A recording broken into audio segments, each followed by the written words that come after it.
조상복을 얻으려면 제사상에 이 음식은 절대 올리지 마세요. 57년 닭띠들이 조상 얻으시는 것은 제사상에 이것이 있기 때문에 그러한 것입니다. 이 조상복은 우리가 가질 수 있는 세 가지의 후천운 중에서 가장 중요한 하나입니다. 풍수에서는 조상은 돌아가신 뒤에도 반드시 57년 닭띠들에게 음으로든 양으로든 영향을 주고 있다고 말을 하고 있습니다. 과거 명당에 묘를 쓰면 후손이 번창한다고 하였고, 흉당에 묘를 쓰면 후손이 멸문을 하기도 한다고 말을 하였다는 것이죠. 풍수지리라는 학문은 바로 이런 학문입니다. 조상을 잘 모시고 나의 상화를 바르게 하고 또 후손의 교육을 잘 시키면 그 집안이 번영을 하게 되고 그 번영이 계속 이어지게 되는 학문이라는 것이죠. 이렇게 하셔야 조상복을 받을 수가 있습니다. 그 조상이 여러분들에게 복을 주는 것이 바로 제사상을 바르게 차리는 것으로부터 시작을 한다는 것이죠. 하지만 분명 여러분들은 지금 말씀드린 이런 것들을 제사상에 올리고 계셨을 것입니다. 이것이 여러분이 조상복을 얻지 못하였었던 것입니다. 우선 영상을 시청하시기 전에 좋아요, 구독, 알림을 부탁드립니다. 제가 이 영상을 제작하는데 큰 힘이 되는 것은 물론이고 다음번 영상들도 여러분들이 편안하게 받아보실 수가 있을 것입니다.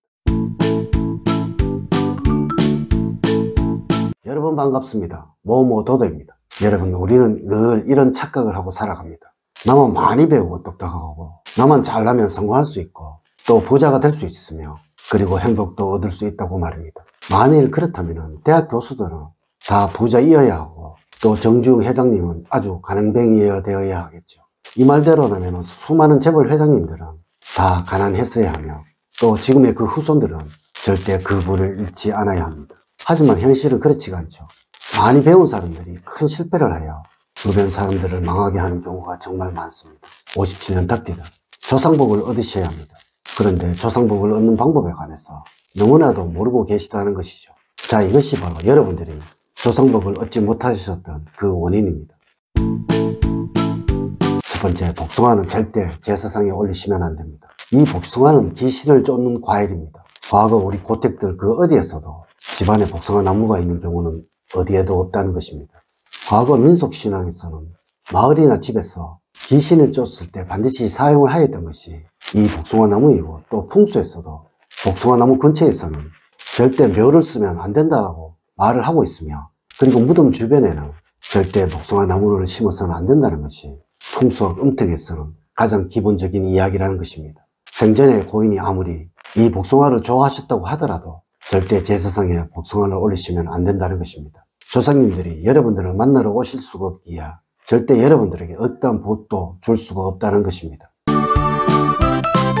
두 번째, 마늘이나 고추, 파는 제사상에 올리시면 안 됩니다. 유교나 불교, 도교 등 동양의 신앙에서는 이 마늘을 음력을 대표하는 것으로 생각을 합니다. 우리의 당군 신화에서도 곰이 마늘과 쑥을 먹고 인간이 되었다고 말을 하죠.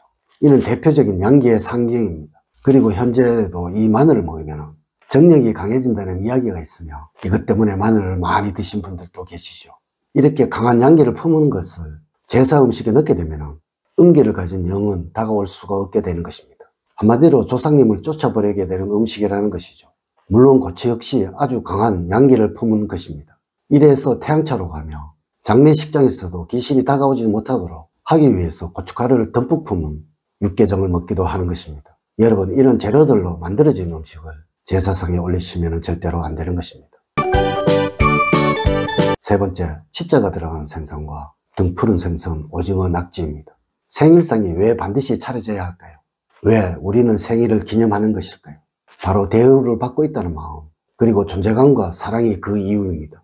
저는 여러분들에게 가족의 생일상은 반드시 차려줘야 한다고 이야기를 하고 있습니다. 이는 가족들 모두가 여러분을 사랑을 하고 또 대우를 하고 있다는 것을 표현을 하는 것이며, 이를 통해서 자존감을 가지고 모든 일에 최선을 다하기를 기원하는 마음입니다. 분명 여러분의 이러한 마음이 그 가족분들을 번영과 성취의 운으로 이끌어 줄 것입니다.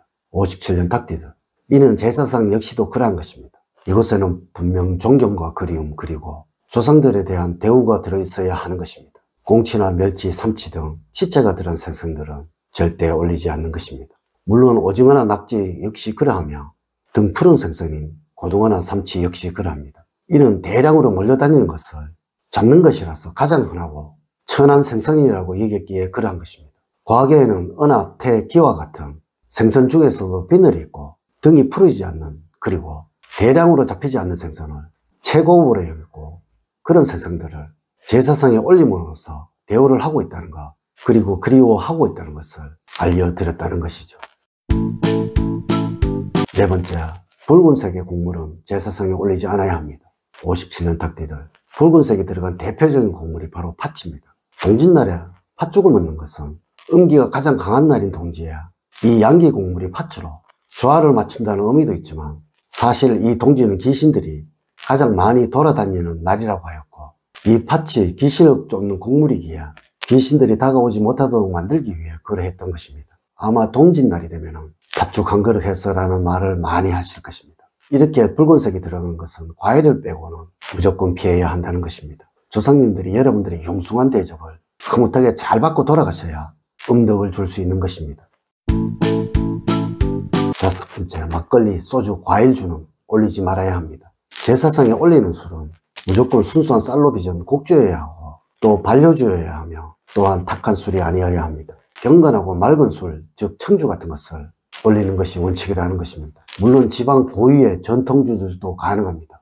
막걸리 같은 것은 안 된다는 것입니다. 하지만 정말 많은 분들이 막걸리, 포도주, 볶음자주 같은 과일주를 제사술로 사용을 할 것입니다. 이것은 절대 안 되는 것입니다. 여섯 번째, 제사상을 차리기 전에 청소를 하셔야 합니다. 제사상 근처에 절대로 있어서는 안 되는 것이 바로 머리카락입니다.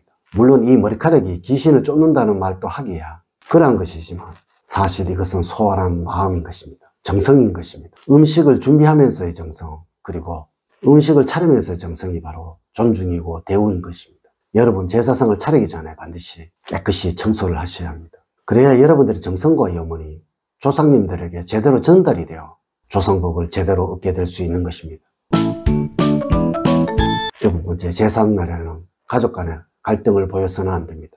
요즘 뉴스를 보면 매일 나오는 것이 대권 다툼을 이루는 정치인들 간의 갈등입니다. 여러분들은 이 사람들을 보시면서 과연 무엇을 느끼나요? 아마 누구라도 이 사람들을 보면서 도와주어야겠다는 생각은 하지 않으셨을 것입니다. 조상님들도 역시 그러한 것입니다. 여러분들의 화목한 모습, 다정한 모습을 보여주어야 그분들 역시 여러분들에게 뭔가를 주고 싶어 하시게 된다는 것입니다.